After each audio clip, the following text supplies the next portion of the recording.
le gramme à 15 000. C'est-à-dire que tu allais risquer ta vie pour 15 000. Si aujourd'hui que le blanc vient qu'il achète de l'or, le gramme de l'or à 15 000 francs, c'est que c'est parce que nous ne connaissons pas la valeur de l'or et qu'on leur donne ça gratuitement. Les abonnés, regardons cette vidéo. Moi particulièrement, la vidéo m'a mise à plat. Et à la fin de cette vidéo, je vais dénoncer quelque chose qui tue le continent africain.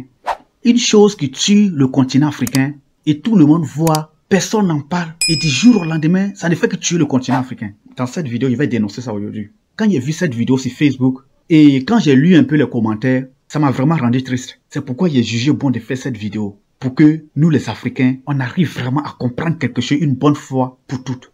Regardons cette vidéo. Ça fait vraiment pitié. L'Afrique à la peau noire, on fait vraiment pitié. Allons-y.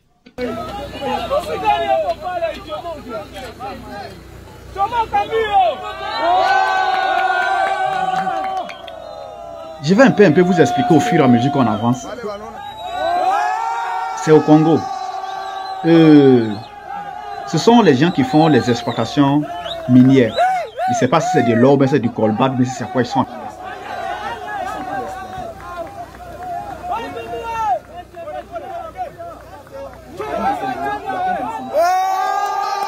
Il y a effondrement. D'autres sont restés dans le trou. Et il y a d'autres qui sont en train de les sauver. Regardez la vidéo. Si vous avez déjà vu la vidéo, restez patienté jusqu'à la fin. Il y a quelque chose que je vais dénoncer dans cette vidéo. Et je suis sûr que non, ça va faire mal à plusieurs personnes. Mais moi particulièrement, vrai là, il faut que je me libère. Je dois me libérer dans cette vidéo.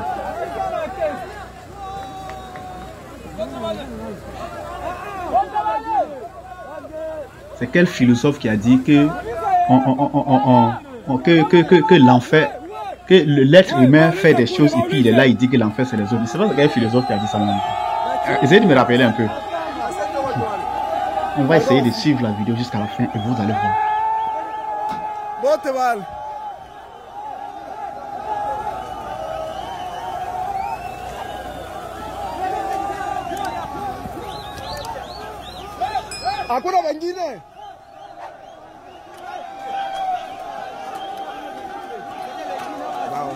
Tout le monde a été sauvé.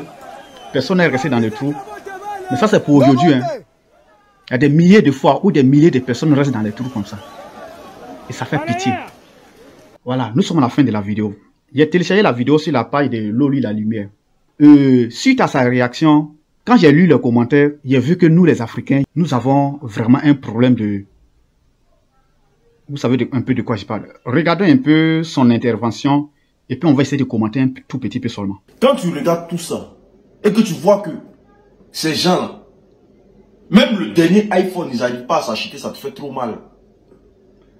Quand tu regardes tout ça, et que tu vois que même sur leur cou, il n'y a même pas une chaîne en or, ça fait très mal.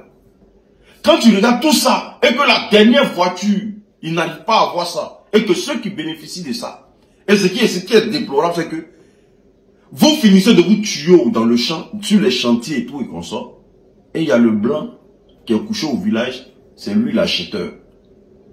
Et il achète ça à des prix dérisoires, misérables. À des prix que même, tu ne peux même pas risquer ta vie pour faire ça. Le gramme à 15 000. C'est-à-dire que tu allais risquer ta vie pour 15 000. Tu allais risquer ta vie pour 20 000. On me pose là d'abord. Vous allez vraiment m'excuser dans cette vidéo. Je suis sûr que certaines personnes se rendent compte de ce que je vais dire ici. Mais vous allez vraiment m'excuser. Il faudrait qu'à un certain moment, on essaie d'arrêter de plaire à ses abonnés et dire ce qu'il faut dire normalement.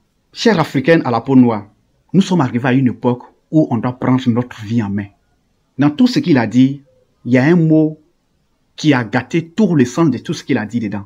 Quel est ce mot? Blanc. Il dit que tous ceux qui exploitent ça, ceux qui font ce genre de travaux là, ils n'arrivent même pas à acheter une voiture, un téléphone, même de l'or pour une chaîne en or pour mettre sur leur cou. Ils n'arrivent pas à le faire.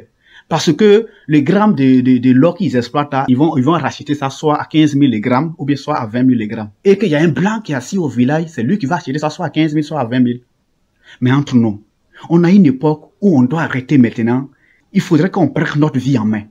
Aujourd'hui, c'est-à-dire ce qu'il est en train de dire, c'est comme si nous étions encore à une époque de l'esclavage, de la colonisation, à une époque lointaine, à 1800, à 1700 là-bas. Si aujourd'hui que le blanc vient qu'il achète de l'or, le gramme de l'or à 15 000 francs, c'est que c'est parce que nous ne connaissons pas la valeur de l'or et qu'on leur donne ça gratuitement. Sinon, si on connaissait la valeur de l'or et que on savait vraiment que l'or qui sont achetés à 15 000 francs, normalement, ça devrait être acheté soit à 50 000 francs le gramme ou à 100 000 francs le gramme, on allait les vendre ça comme ça. Mais est-ce que le blanc même peut quitter là-bas, aujourd'hui, à l'époque, avant où c'était possible? Aujourd'hui, où on est là, à notre époque où on est aujourd'hui là, où on met des milliards pour fêter l'indépendance à chaque année, est-ce que normalement le blanc doit encore quitter là-bas, venir imposer ses prix auxquels il va acheter de l'or ici? Si nous n'avons pas d'abord accepté, est-ce que le blanc peut aujourd'hui normalement, même s'il arrive à le faire, est-ce que c'est normal encore que le blanc puisse encore venir imposer son prix de l'or, le gramme à 15 000 francs, entre nous les Africains? Avant que le blanc s'asseye au village pour acheter le gramme de l'or à 15 000 francs, il y a d'abord eu un accord. Et l'accord qui a eu lieu là, qui a signé, qui a accepté ça? En fait, je ne comprends pas pourquoi nous avons toujours la mentalité colonisée. On pense qu'on ne peut pas prendre aussi notre décision et que tout doit venir d'eux. Pourquoi j'ai dit ça? Parce que 90% des commentaires sous sa vidéo disent c'est la vérité, c'est la vérité, c'est la vérité. Donc, selon nous, normalement, aujourd'hui, c'est le blanc qui doit venir. Puis donc, aujourd'hui, il décide d'acheter le gramme de l'or à 50 000 francs. Non. Vous voyez quelque chose? Le vrai problème de l'Afrique noire, c'est nous-mêmes. Je ne vais pas tellement développer. Hein. Il y a une petite partie encore que je vais vous laisser voir. Regardons ça et puis on va terminer ce que je vais dire maintenant. Mais moi, aujourd'hui, là, je suis en train de chercher un processus. Parce que dans mon village, là, il n'y a que l'or. Nous, on consomme l'or. Nous, on mange l'or. On a grandi dedans. Nos parents ont vieilli dedans. Mais, le jour, il aura l'éveil de conscience. Le jour, je serai prêt. Moi-même, je vais chercher des barrières de fonds. Ou bien je vais chercher des personnes qui vont aller vraiment acheter au prix qu'ils méritent. Mon frère Loli, la lumière. Aujourd'hui, ce que tu es en train de dire, ce n'est pas des moyens que tu as besoin aujourd'hui pour aller acheter de l'or soit à 100 000 francs le gramme ou à 50 000 francs le gramme. Aujourd'hui, même si tu avais ces moyens dont tu es en train de parler de ça, et que tu te lèves, tu es dans ton village, tu vas acheter de l'or soit à 50 000 francs, à 100 000 francs, tu vas finir par te retrouver chassé de toi-même ton propre village. En complicité de tes propres frères, de tes parents. C'est-à-dire, ce que tu es en train de vouloir faire, ce que tu es en train de vouloir mettre en place, si ce n'est pas comme tu es en train de parler pour parler, que tu veux vraiment faire ce que tu es en train de faire, ce n'est pas de l'argent que tu dois chercher maintenant pour aller investir, acheter de l'or pour que ces personnes puissent bien manger, ces personnes puissent vraiment bénéficier de ce qu'ils font. Ce n'est pas de l'argent que tu as besoin aujourd'hui. Tu dois d'abord t'élever à reprogrammer le cerveau de toutes ces personnes qui sont devant tous les affaires de mines de ton village, tous qui sont devant toutes ces activités minières-là. Tu dois d'abord laver le cerveau. Parce que la chose, c'est quoi? Aujourd'hui, tu vas t'élever avec ton argent en voulant acheter l'or là soit à 50 000 francs le gramme. Quelle est la chose qui va se passer? Quelqu'un d'autre, ton propre frère va s'élever, ton propre frère à peau noire va s'élever pour dire que non, comme tu es venu acheter l'or là à 50 000 francs, il n'y a pas de souci. Ils vont se lever derrière toi et ils vont aller voir le même blanc qui a acheté à 15 000 francs. Et ils vont lui proposer. On va te négocier, tu vas augmenter ton prix, soit à 25 000 francs. Comme lui va acheter à 50 000 là. Toi, tu vas augmenter ton prix à 25 000 francs.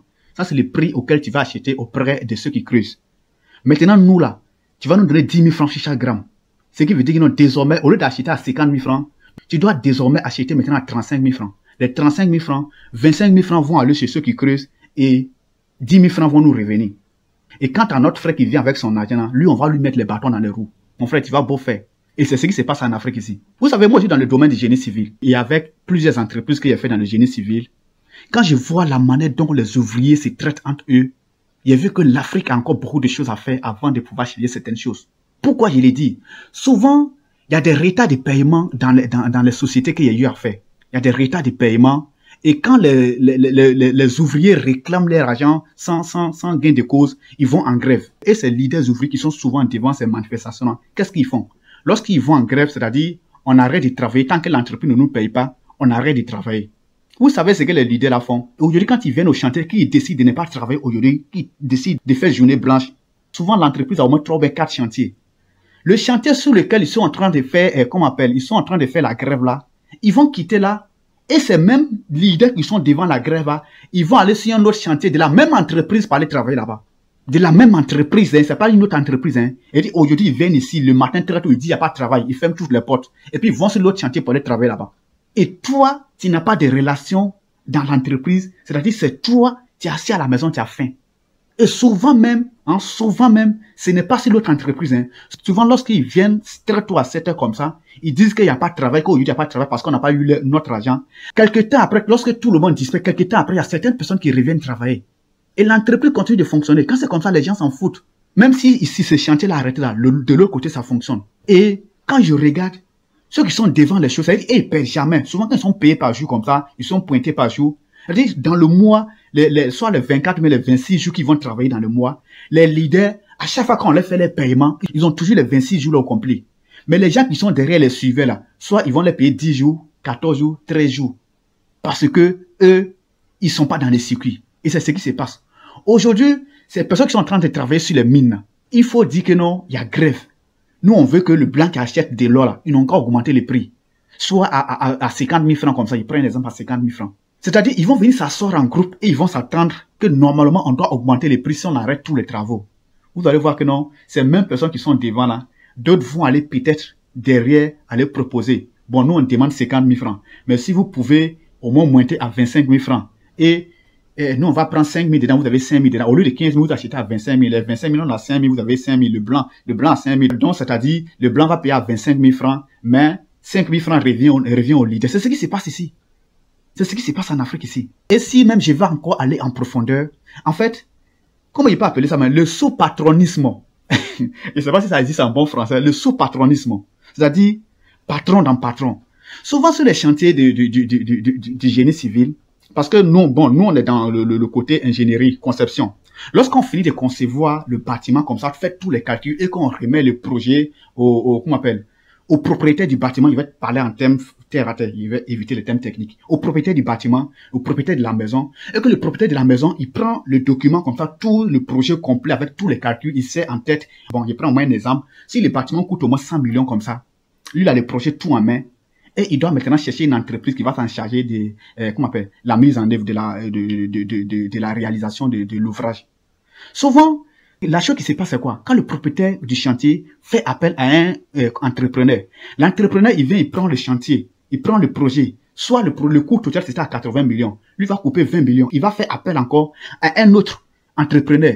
L'autre entrepreneur, quand lui vient, il va prendre le truc, il va étudier, il va faire un peu la fondation, il va toucher la fondation, et puis il va dire qu'il est occupé quelque part là-bas. Et il va faire appel encore à une autre entreprise. Et quand cette entreprise-là vient, finalement, tu vois sur un même chantier, il y a au moins 3 à 4 entreprises.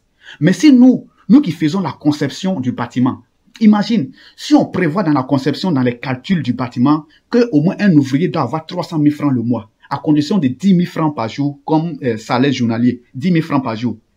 Vous voyez, normalement, l'ouvrier devrait prendre 10 000 francs par jour.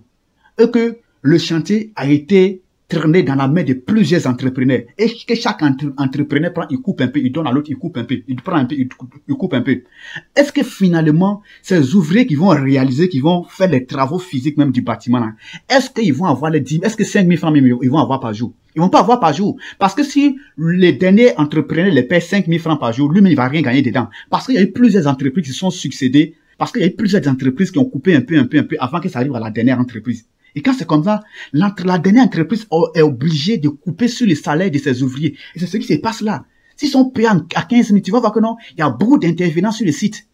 Chacun prend un peu, il coupe un peu. Il y a l'autre qui sont ministres là-bas. C'est lui qui a branché, lui, il a pour lui dedans. L'autre est préfet de la région. C'est lui qui a laissé, puis c'est lui qui a calmé les policiers. Ou bien c'est lui qui a calmé les eaux et forêts, puis ils ne viennent pas là-bas. Lui, il aura pour lui dedans. Donc, mon frère Loli, ce qu'on a à faire ici là, c'est de reprogrammer nos cerveaux en Afrique ici. Permettez-moi de le dire, on doit se reprogrammer. Nous avons toujours le cerveau des gens qui sont toujours colonisés. Et pourtant, on a été colonisés. On a eu notre indépendance. À chaque année, on met des milliards pour fêter la fête d'indépendance. En tout cas, dans le domaine des mines, je ne sais pas comment ça se passe. Sinon, dans mon domaine de génie civil, c'est ce qui se passe. C'est ce qui se passe. Il y a tellement de patrons sur les chantiers. Finalement, l'ouvrier même qui va faire les travaux là, c'est-à-dire quand tu vois son salaire qu'on lui paye par jour, toi-même tu es assis, toi-même tu as fait les calculs, puis tu avais prévu tant pour lui, tu es assis, puis tu es découragé. Et ce qui fait la différence entre nous, les Noirs, et puis chez les Blancs, c'est les Blancs, tu peux avoir au moins un projet où il y a au moins 10 entreprises sur le même projet, c'est impossible. C'est-à-dire, il y a certaines personnes même, ils sont même pas dans le domaine, mais ils ont une entreprise de génie civil. Mais du fait qu'ils ont les relations, lorsqu'il y a un appel d'offres comme ça, ils vont aller prendre le chantier. Ils n'ont même pas une entreprise en place, mais ils ont une entreprise, comment on appelle? Une entreprise qui n'existe pas, ça existe seulement sur papier. Et ils vont déposer les documents. Lorsqu'ils vont avoir les chantiers, ils vont passer à quelqu'un d'autre. Et c'est quelqu'un d'autre aussi va prendre, il va passer à quelqu'un d'autre aussi. C'est-à-dire, ils n'ont même pas la capacité de réaliser l'ouvrage, mais ils vont quand même répondre aux appels d'offres. Bref, si ce qu'il dit dans la vidéo, si ça a touché des gens, vous allez vraiment m'excuser. Mais c'est ce qu'il faut pour que l'Afrique change. À part ça, il n'y a pas autre chose. Laissons tomber les Blancs. Nous-mêmes, si on prend nos décisions, si on impose nos lois là, les Blancs eux-mêmes, ils vont respecter. Mais tant que nous, on n'a pas des trucs solides où on marche dessus là, ils vont toujours marcher sur nous. Donc, aujourd'hui là, ce n'est pas avant aux années de 1200, 1700, 1800 là-bas. On a 2023. Donc là, ça nous maintenant d'imposer nos lois aussi. Même le dernier iPhone, ils n'arrivent pas à s'acheter, ça te fait trop mal. Et tu vois aussi une question que je vais te poser.